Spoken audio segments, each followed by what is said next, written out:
And without further ado, synthetic.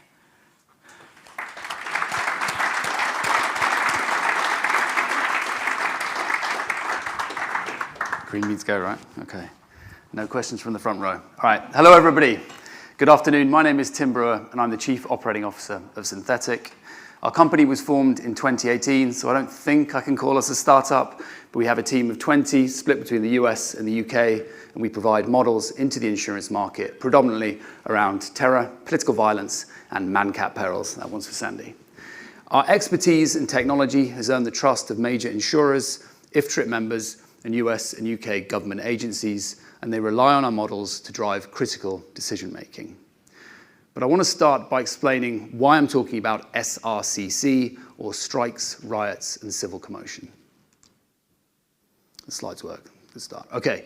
Frankly, the numbers speak for themselves. Insurers have seen a staggering 3,000% increase in claims related to SRCC over the past 2 decades, and that's been driven by global events like the recent riots in the UK and in New Caledonia. This driving billions of dollars of insurance losses and creating a great amount of anxiety in the market. But it's actually worse because, as we found out during our time in the lab, SRCC exposure is currently embedded in all risk property policies and is therefore extremely challenging to price and aggregate. So there is an urgent requirement for better tools and better data to address this complex and growing global peril. And that is the problem that we're trying to address.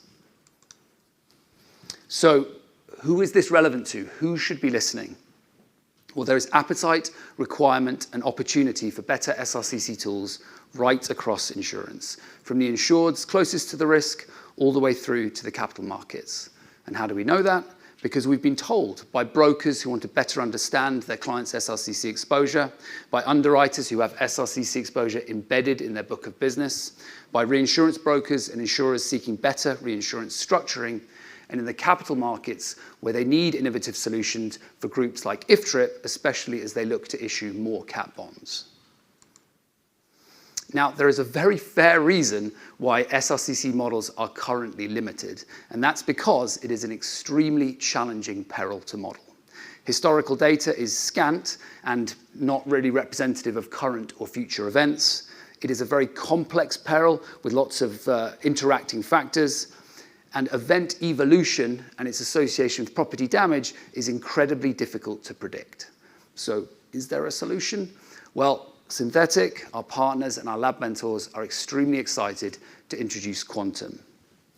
Quantum calculates the total anticipated economic losses from SRCC events and then allows subsequent consideration of insurance market losses. And it does this in 3 steps. Firstly, exposure.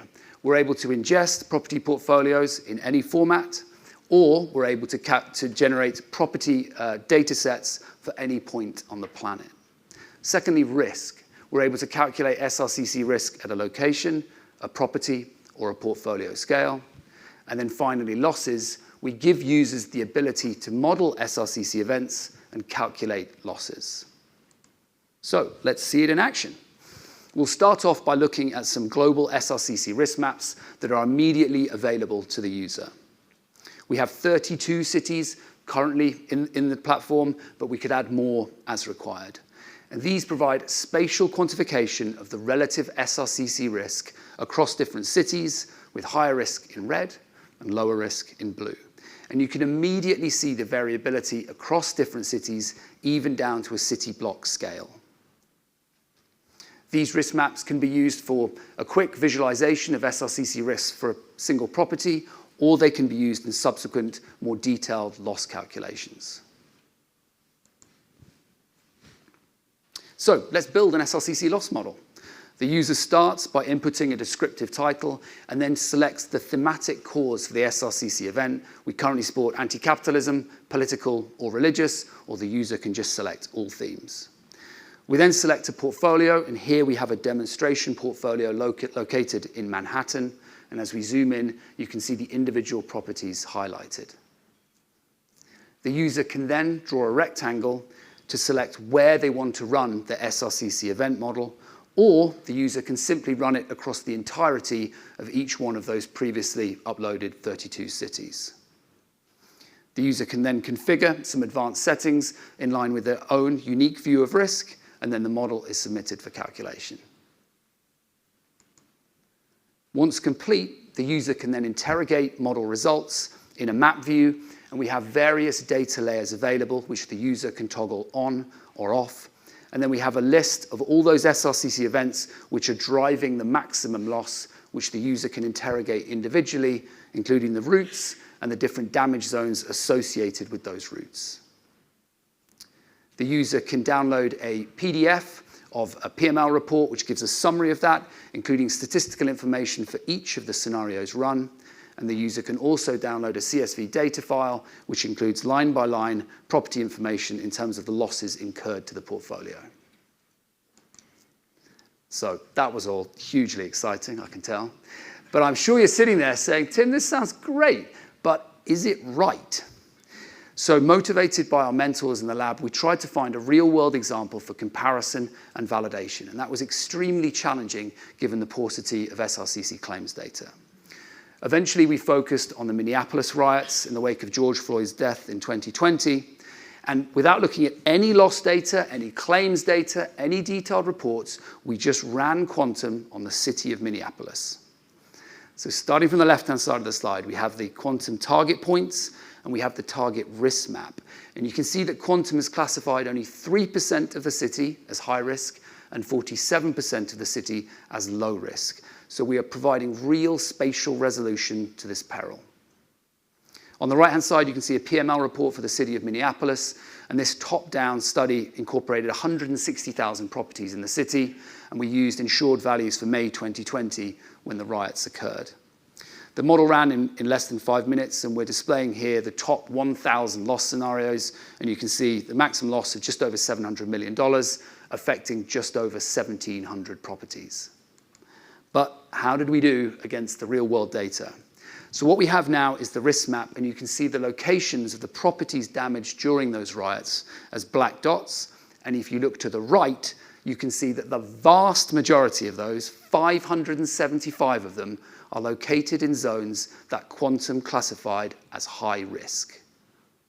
Pretty cool. Now, the model is not perfect, of course, and Naomi will tell you that for sure, but there are 74 properties located in low-risk zones. But I hope you'll agree that overall, the results are pretty impressive. The actual financial losses, insured losses from 2020 was about $500 million, and about 1,000 properties, or just over 1,000 properties, were affected. So our results correlated and scaled pretty well with those. And it's interesting that the losses in 2020 could have been potentially a lot higher. So why is this important? Why should you care? Well, if you're a broker, you can guide your Minneapolis-based clients to make smarter buying decisions. If you're an underwriter, you can quantify your embedded SRCC exposure in the city. If you're a reinsurer, you can structurally place more efficiently. And if you're sitting in the US Treasury, you can better quantify your top-down SRCC risk. Now, I know a number of you will see that case study and want to know more, so we're actually providing a white paper that we're launching as part of Demo Day that you can get from our team in hard copy afterwards, or get it in soft copy on our socials. So how did the lab shape quantum, and how did we get here today? Well, we started back in 2013 providing models into the insurance with our great friend Stephen Hudson, and we came into the Lloyd's lab with a concept for an SRCC tool. And we had some ambitious objectives. We had to plan, build, validate, and deploy it all in the 10 weeks of the lab, and my team haven't forgiven me yet, but we worked in the lab with some fantastic mentors, and we conducted weekly workshops on things like value proposition, business model, and revenue streams. And we come to today, Lloyd's Lab Demo Day, when on schedule, we have launched our first version of SRCCQuantum. And just to clarify, this isn't an early beta, this is a fully functional, ready-to-go tool. So as we move into 2025, what's next? So we're already having commercial conversations with some of our industry partners and early adopters on the screen there. And we have a three delivery channels that we're working on. The first is SaaS sales and licensing. The second is model integration into customer platforms like WTW's Property Quantified. And the third is consultancy and advisory project work for long-time partners like key members of IFTRIP. Now, of course, we would love more early adopters, hint, and so we're offering a trial opportunity with the tool which incorporates 3 global cities. And just finally, from a Lloyd's market perspective, Lloyd's are going to launch their first SRCC extreme disaster scenario in 2025, and that will, of course, draw more attention to this peril and further enhance Quantum's value proposition. Thank you very much.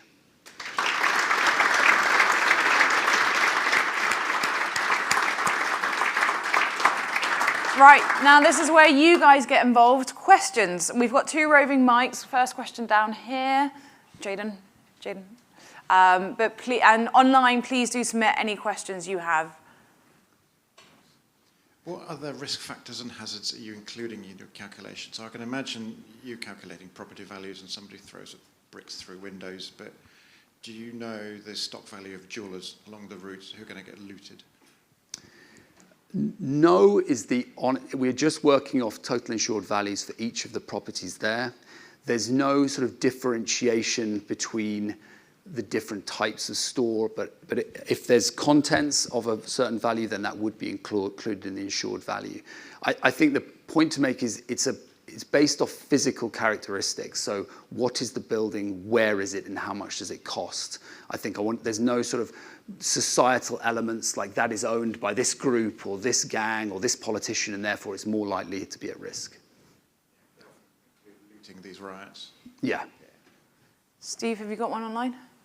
Is the model dynamic, and does it consider changing geopolitical and socioeconomic factors such as an election?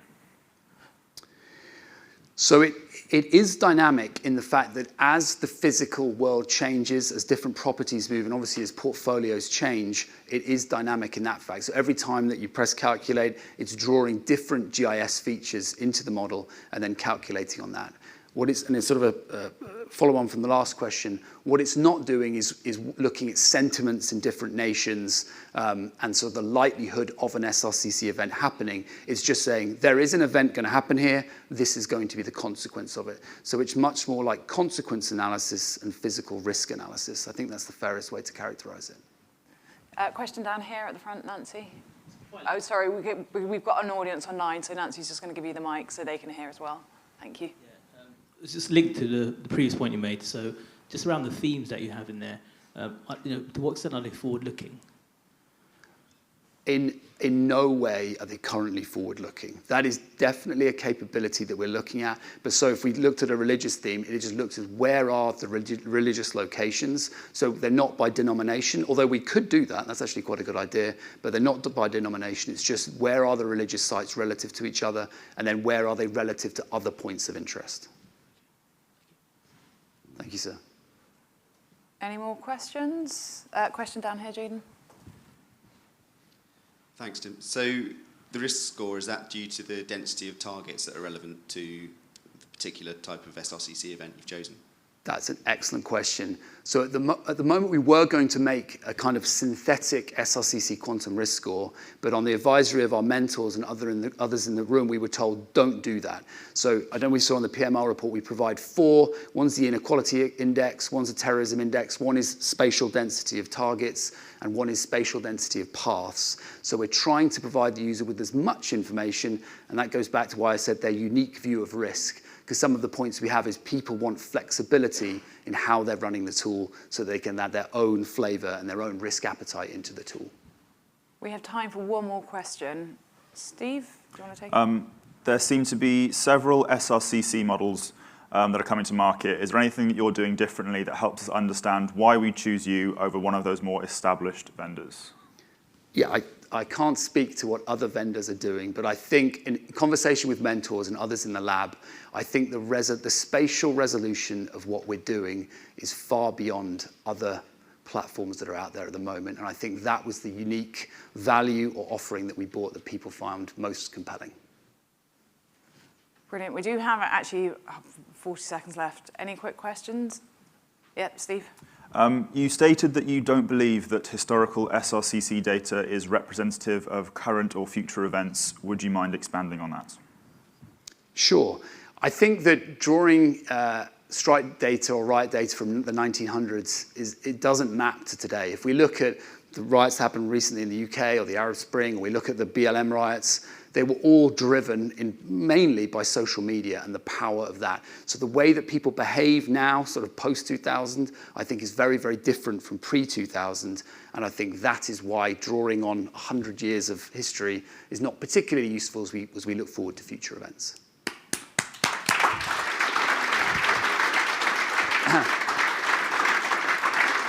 Tim, thank you so much for being part of the lab. It's been fantastic having you on board, and I no doubt we will see you again soon. Thank you very much. Thank Brilliant. you, Thank you. Can I Thanks. grab the clicker? Yeah. Thank you.